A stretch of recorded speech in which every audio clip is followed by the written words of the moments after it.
북한이 인민군의 전투력을 높이기 위한 사업 추진을 위해서 인민들에게 군량미 등을 바칠 것을 강요하는 것으로 한경북도의 한 간부 소식통이 전하며 12월 첫날부터 훈련이 시작된 것으로 자유아시아방송이 시사했다. 물론 이 소식통이 아니더라도 남한의 국무총리가 북한의 대남 선전 매체를 구독하고 있었던 상황이고 보면은 북한의 이와 같은 소식쯤은 쉽게 접했겠지만은 문제는 아직도 북한과 군사적 대치를 하고 있는 남한의 종북 몸살이 심해져서 폐렴 수준에까지 이르게 된 것에 심각성이 있다는 것이다.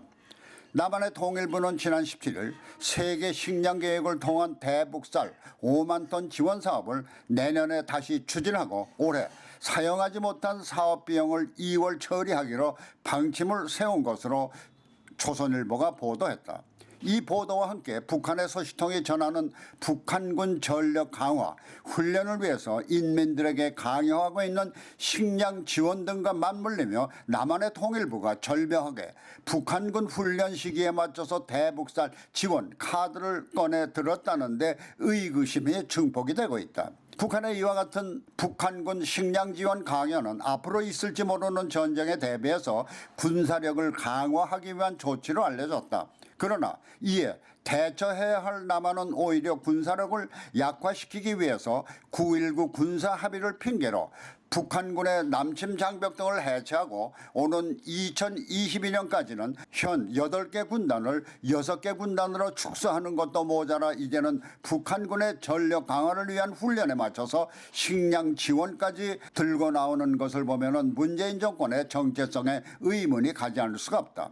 그것은 이미 9.19 남북군사 합의에도 불구하고 북한은 계속 핵을 개발해 오는가 하면은 남한의 대통령을 삶은 소대가리쯤으로 폄하하며 국제적인 치욕을 안기고 있는데도 불구하고 계속 정북적인 자세를 취한다면 그것은 호전적인 북한을 유화정책으로 보듬어서 한반도 통일을 이룩하겠다는 이념으로 이해하기보다는 북한에 단단히 발목을 잡혔기 때문인 것으로밖에 볼 수가 없다.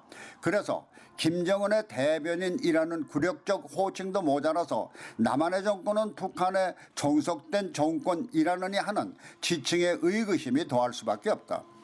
통일부가 북한의 식량 지원을 하겠다고 발표하던 같은 날 북한과 판문점에서 북한의 비핵화 등과 관련해 미 북한 간 회동을 위해서 남한을 방문했던 비건 대북 특별대표는 북한과의 만남이 이루어지지 않은 채 빈손으로 떠나며 미국과 북한은 물론 남한과도 냉각 기류가 흐르게 되면서 클린턴 행정부에서 국방차관도를 지낸 현 하버드대학교 그레이엄 앨리슨 교수의 말처럼 제2 한반도 전쟁 발발의 가능성도 배제할 수 없는 것이다. 청와대는 이와 같은 발언을 무시하고 있지만은 북한이 지금처럼 미 대륙까지 공격할 수 있는 ICBM 개발을 미국이 좌시할 수 없는 것이고 보면은 전쟁 가능성을 배제할 수도 없다.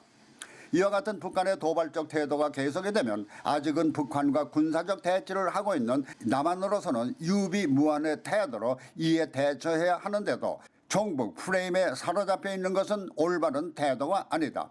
만일 남한을 북한에 그냥 넘겨주겠다는 생각이면 몰라도 말이다.